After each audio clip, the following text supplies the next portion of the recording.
بسم اللہ الرحمن الرحیم، السلام علیکم ورحمۃ اللہ۔ عمران خان سے اسٹیبلشمنٹ کے رابطوں کے متعلق دوبارہ سے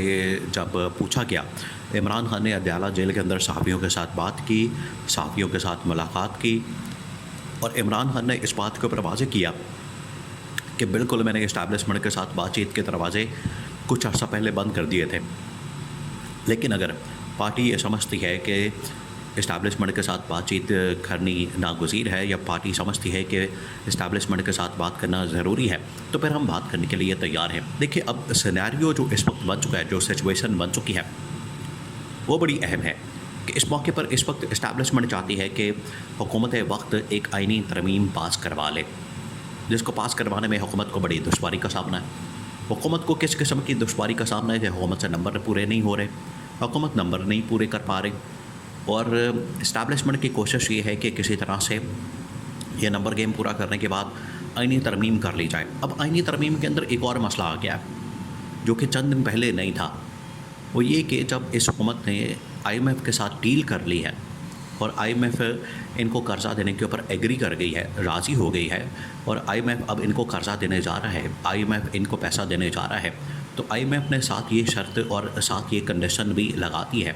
کہ جو این ایف سی ہے، جس کے مطابق تمام کے تمام صوبوں کو جو پیسہ ہے وہ منتقل کیا جاتا ہے ایک برابری کی سطح کے اوپر، این ایف سی کے اوپر بھی ہم نے بات چیت کرنی ہے، اور جو بھی پیسہ وہاں پر جائے گا اس کے متعلق ہم نے معاملات دوبارہ سے طے کرنے ہیں، تو اس کے لیے بھی آئین کے اندر ترمیم لازمی ہے۔ اب کیونکہ یہ ایک نیشنل لیول کا مسئلہ بن گیا ہے، جس کی وجہ سے عمران خان کو دوبارہ سے اپروچ کیا گیا ہے۔ اب دیکھیں، عمران خان تو بالکل خاموشی کے ساتھ، عمران خان اب جیل کے اندر بیٹھ کر تو اپنی زندگی گزارنے کو تیار ہے۔ عمران خان نے کہہ دیا ہے کہ میں جیل کے اندر بیٹھ کر اپنی ساری زندگی گزارنے کو تیار ہوں، مجھے کوئی مسئلہ نہیں ہے، مجھے کوئی پرابلم نہیں ہے، میں جیل کے اندر ساری زندگی گزار سکتا ہوں۔ عمران خان تو چپ کر کے بیٹھ گیا، لیکن اسٹیبلشمنٹ کی جانب سے اب اس کو اپروچ کیا گیا، اور اپروچ کر کے کہا گیا کہ اب کیونکہ آئی ایم ایف کی جانب سے یہ ڈیمانڈ کر دی گئی ہے کہ این ایف سی کے اندر تبدیلی کرنی ہے، اور این ایف سی کے اندر تبدیلی کرنے کے لیے آئین کے اندر تبدیلی کرنی پڑے گی، تو اس صورت میں عمران خان کی سپورٹ کی ضرورت ہے، کیونکہ اگر اب عمران خان کی سپورٹ کے بغیر آئینی ترمیم کو لانے کی کوشش کی جاتی ہے، جیسے یہ پہلے ناکام ہوئے تو اب بھی ناکام ہو جائے گی، تو پھر عمران خان کا ہونا بڑا لازمی ہے تاکہ جو آئی ایم ایف کی وہ والی ڈیمانڈ ہے اس کو پورا کیا جا سکے، کیونکہ اگر آئی ایم ایف کی یہ والی ڈیمانڈ پوری نہیں ہوتی تو آئی ایم ایف اس کے بعد اس حکومت کو قرضہ نہیں دے گا، جس کی وجہ سے حکومت کا چلنا، ملک کا چلنا، ریاست کا چلنا ناممکن ہو جانا ہے۔ اب معاملہ یہاں پر آ کے پھنس گیا، تو اسٹیبلشمنٹ نے جب شہباز شریف کیونکہ ڈیل کر کے آیا، اصل میں تو شہباز شریف کے پیچھے تو ساری اسٹیبلشمنٹ ڈیل کرنے والی ہے، شہباز شریف تو اس قسم کی ڈیل کر نہیں سکتا، شہباز شریف کے تو معاملات اس قسم کے ہے نہیں، شہباز شریف کو تو اس پوری سچویشن کا پتہ نہیں، اندازہ نہیں، شہباز شریف اس طرح کے معاملات کو ہینڈل نہیں کر سکتا۔ تو اسٹیبلشمنٹ نے جب یہ ساری ڈیل کی ہے، اسٹیبلشمنٹ نے یہ سارا معاملہ دیکھا ہے، تو اسٹیبلشمنٹ کو پتہ چلا ہے کہ یہ اب ان کی جانب سے ڈیمانڈ سامنے آئی ہے، تو اس کو اب امپلیمنٹ کرنا پڑے گا، تو اس کے لیے پھر ہمیں دیکھیں، عمران خان کے دور میں بھی اس طرح کا ایک معاملہ سامنے آیا تھا، جب عمران خان کے دور میں فیٹف کی جانب سے کہا گیا تھا کہ آپ نے کچھ اس طرح کی تبدیلیاں کرنی ہیں اپنے قانون کے اندر، اور پورا اسٹرکچر آپ نے چینج کرنا ہے، تو عمران خان نے پھر اس وقت اپوزیشن کو اپنے ساتھ ملا کے تو ترامیم کی تھی، قانون سازی کی تھی۔ پھر ایک سٹیج کے اوپر جب آرمی چیف کی تعیناتی اور ایکسٹینشن کا معاملہ آیا تھا، اس وقت بھی عمران خان نے ان کو ساتھ ملا کر اپوزیشن والوں کو، جو کہ اس وقت پی ڈی ایم تھی، نون لیگ اور پیپلز پارٹی، تو قانون سازی کی تھی۔ جب نیشنل لیول کا معاملہ آ جاتا ہے تو اس میں پھر تمام سیاسی جماعتوں کو آن بورڈ لینا پڑ جاتا ہے۔ اب وہ سٹیج آ گئی ہے، اب وہ فیز آ گیا ہے کہ عمران خان کو آن بورڈ لینا، عمران خان کے ساتھ بات کرنا، عمران خان کے ساتھ ساری چیزیں طے کرنا، وہ سٹیج آ گئی ہے۔ اگر عمران خان کو آن بورڈ نہیں لیا جاتا تو پھر یہ آئینی ترمیم نہیں ہو پائے گی، جس کی وجہ سے آپ کے پورے کے پورے ریاستی معاملات وہ سارے کے سارے رک جائیں گے۔ اب اس کو میک شور کرنے کے لیے عمران خان کو دوبارہ سے اپروچ کیا گیا ہے، اور عمران خان کو اپروچ کرنے کا مطلب یہ ہے کہ اب دوبارہ سے آئینی ترمیم کے لیے رابطے کیا جائے۔ اب یہ ملٹری کمان نے جو ٹاپ ملٹری کمانڈ ہے اس نے یہ سارا معاملہ دیکھا ہے، اس نے پوری سچویشن کا جائزہ لیا ہے اور اس کی جانچ پڑتال کی ہے اور اس معاملے کے اوپر بہت زیادہ اس کے اوپر غور و فکر کیا ہے. اس کے بعد یہ اس نتیجے کے اوپر پہنچے ہیں. تو جب پی ٹی آئی کو اپروچ کیا گیا تو پی ٹی آئی نے اب یہ پورا ایک معاملہ سامنے رکھ دیا ہے.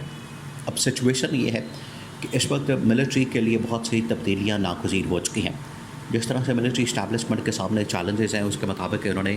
اندرونی طور پر کچھ چینجز کرنا شروع کر دی ہیں. وہ چینجز کیا؟ وہ چینجز یہ ہے کہ حالات و واقعات کو سامنے رکھتے ہوئے انہوں نے سب سے بڑی جو تبدیلی کی ہے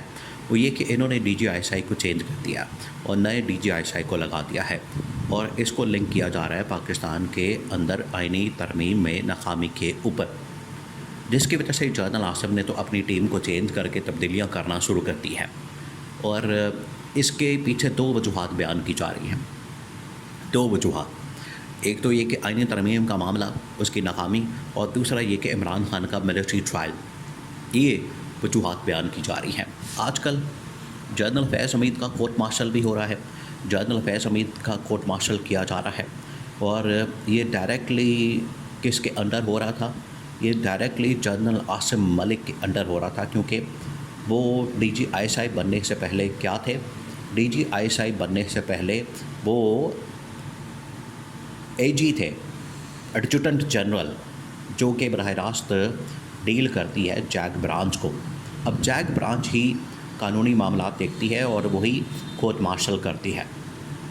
تو یہ جو اب دونوں چیزیں ہیں اس کو لنک کیا جا رہا ہے، اور اسٹیبلشمنٹ کے اندر جو تبدیلیاں کی جا رہی ہیں وہ آج کے لحاظ سے بڑی اہم ہے، بہت اہم ہے. اور ستمبر ختم ہو گیا، ستمبر کے اندر جو ڈیولپمنٹ ہونی تھی، تبدیلیاں آنی تھی، وہ تو آ چکی ہیں. اب اکتوبر کا مہینہ بہت اہمیت کا حامل ہے. یہ میک اور بریک کا مہینہ ہے، اور اس مہینے میں اب اسٹیبلشمنٹ نے فیصلہ کیا ہے کہ 3-4 بڑے فیصلے ہم نے ہر حال میں کرنے ہیں. اب انہوں نے یہ فیصلہ کیا ہے کہ ہم نے ہر حال میں وہ فیصلے کرنے ہیں. اس کے اندر ایک یہ کہ آئی ایم ایف کی جانب سے جو کنڈیشنز اور آئی ایم ایف کی جانب سے جو معاملات سامنے آئے ہیں اس کو امپلیمنٹ کرنا، آئینی ترمیم کو کرنا، پاکستان کو عالمی سطح پر لے کر جانا، ملک کے اندر آئینی، معاشی، سیاسی بحرانوں کو ختم کرنا اور دہشت گردی کا خاتمہ کرنا. یہ اب انہوں نے اپنا مشن بنا لیا ہے اسٹیبلشمنٹ نے، اور کہا ہے کہ ہم نے ہر حال میں، ہر صورت میں اکتوبر کے مہینے میں تمام کی تمام چیزیں اپنی ٹھیک کرنی ہیں، معاملات کو بہتر کرنا ہے، اور اب ہم نے جانا ہے سیدھا اپنی ڈائریکشن میں تاکہ ملک کو آگے لے کر چلا جائے. اگر اس میں ہمیں عمران خان کی ضرورت پڑتی ہے، عمران خان سے بات چیت کی، عمران خان کی رہائی کی، تو اس میں ہمیں ذرتی برابر بھی یا ذرا بھی دیر نہیں لگانی چاہیے. فوراً اس کے اوپر عمل درآمد کرنا چاہیے تاکہ پاکستان ایک اسٹیبلٹی کی طرف جا سکے.